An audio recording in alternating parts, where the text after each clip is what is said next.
तो आने वाले हफ्ते में निफ्टी का क्या सीन रहेगा? क्या आप जानना चाहते हैं? इस विश्लेषण में हम 25 नवंबर से शुरू होने वाले सप्ताह के लिए निफ्टी के चार्ट को बारीकी से समझेंगे और देखेंगे कि मार्केट हमें क्या इशारे दे रहा है। तो चलिए बिना देर किए सीधे चार्ट्स पर चलते हैं। अब जरा इस चार्ट को देखिए। निफ्टी एकदम एक ऐसे मोड़ पर, एक चौराहे पर खड़ा है जहां से एक बहुत बड़ा मूव आ सकता है। या तो ऊपर की तरफ एक जबरदस्त ब्रेकआउट या फिर नीचे की ओर एक गहरा ब्रेकडाउन। एक ट्रेडर के लिए ना यही सबसे अहम पल होते हैं। आइए इसे और गहराई से समझते हैं। हम इसे कह सकते हैं एक डिसीजन पॉइंट, मतलब ये वो जगह है जहां से मार्केट अपनी अगली दिशा तय करेगा। और एक ट्रेडर के तौर पर इन पॉइंट्स को पहचानना ही तो सारा खेल है। देखिए, इस पूरे एनालिसिस का जो निचोड़ है ना, वो एक ही चीज पर टिका है, एक बहुत ही जरूरी सपोर्ट जोन। निफ्टी बस अभी उसी जोन को टेस्ट कर रहा है। अब सवाल बस इतना है, क्या ये जोन टिकेगा या टूट जाएगा? इसी सवाल का जवाब सब कुछ तय करेगा। इससे समझने का एक बहुत आसान तरीका है। सोचिए ये सपोर्ट जोन एक ट्रैम्पोलिन जैसा है। अगर निफ्टी इस पर टिका रहा तो यहां से जोर का उछाल मारेगा, पर अगर ये ट्रैम्पोलिन ही टूट गया तो फिर नीचे गिरना तो तय है। निफ्टी अभी ठीक इसी ट्रैम्पोलिन पर खड़ा है। तो सवाल यह है कि भाई जोन इतना खास क्यों है? ऐसा क्या है इस लेवल में?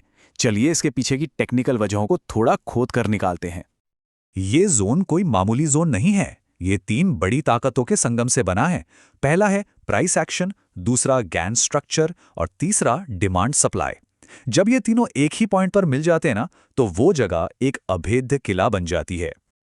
ये स्लाइड बहुत ही इंटरेस्टिंग है। देखिए, बाईं तरफ आपको चार्ट दिख रहा है जो बता रहा है कि क्या हो रहा है, और दाईं तरफ का एनालिसिस समझा रहा है कि ऐसा क्यों हो रहा है। मतलब थ्योरी और प्रैक्टिकल दोनों आपके सामने हैं। पहला पिलर है प्राइस एक्शन। सिंपल भाषा में सोचिए, निफ्टी उसी जगह पर वापस आया है जहां से उसने पहले एक बड़ी छलांग लगाई थी। अब वो बस चेक कर रहा है कि वो लॉन्च पैड अभी भी उतना ही मजबूत है या नहीं। दूसरा कारण थोड़ा सा टेक्निकल है। इसे कहते हैं गेन 90 डिग्री। ज्यादा टेंशन मत लीजिए। इसका सीधा सा मतलब है कि एक पुराना आजमाया हुआ नियम है कि जब भी मार्केट एक बड़ी मूव देता है तो वो अक्सर एक खास लेवल तक वापस आता है, और वही लेवल एक मजबूत सपोर्ट का काम करता है। ठीक है, तो अब हमें ये तो पता चल गया कि ये जोन जरूरी क्यों है। अब आते हैं सबसे जरूरी सवाल पर। अब करना क्या है? यहां से 2 रास्ते निकलते हैं और हमारे पास दोनों के लिए एक रेडीमेड प्लान होना चाहिए। तो इस सेटअप को ट्रेड कैसे करें? बहुत सिंपल। यहां से 2 सीधे साधे प्लान बनते हैं, एक खरीदने का और एक बेचने का। ये रहा आपका पूरा गेम प्लान इस टेबल में। ध्यान से देखिए। अगर निफ्टी 25,980 से 26,020 के जोन को बचा लेता है तो हमारा प्लान है 26,185 के ऊपर खरीदने का। लेकिन अगर ये 25,970 के नीचे फिसल जाता है तो ये साफ साफ बेचने का सिग्नल होगा। चलिए अब इस पूरी कहानी को एक सिंपल 3 स्टेप प्लान में समेट लेते हैं। ये समझ लीजिए कि ये आने वाले हफ्ते के लिए आपका पर्सनल ट्रेडिंग गाइड है। प्लान बहुत ही सीधा है। स्टेप 1, 25,980 से 26,020 के जोन पर अपनी नजरें गड़ाए रखिए। स्टेप 2, अगर ये जोन होल्ड करता है तो प्लान ए एक्टिवेट होगा, मतलब हम खरीदने का मौके देखेंगे।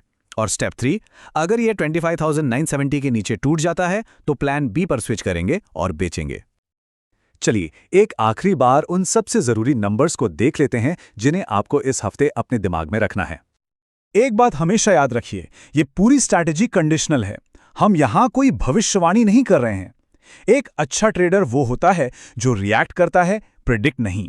हमारा काम बस इन लेवल्स पर सही रिएक्शन देना है। तो सबसे पहला और सबसे जरूरी नंबर 25,980 से 26,020, ये है हमारा क्रूशियल सपोर्ट जोन। इस हफ्ते की पूरी कहानी इसी लेवल के इर्द गिर्द घूमेगी।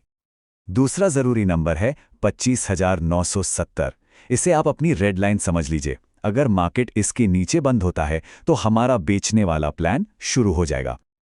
और आखिर में 26,185, ये हमारी ग्रीन लाइट है। अगर निफ्टी वॉल्यूम के साथ इसे पार करता है तो ये कंफर्मेशन है कि तेजी वापस आ गई है और हमें खरीदने के बारे में सोचना है। तो ब्लूप्रिंट एकदम साफ है। प्लान ए भी तैयार है, प्लान बी भी। अब सवाल सिर्फ एक है, बाजार कौन सा रास्ता चुनेगा? खैर, इसका जवाब तो हमें आने वाला हफ्ता ही देगा। तब तक तैयार रहिए।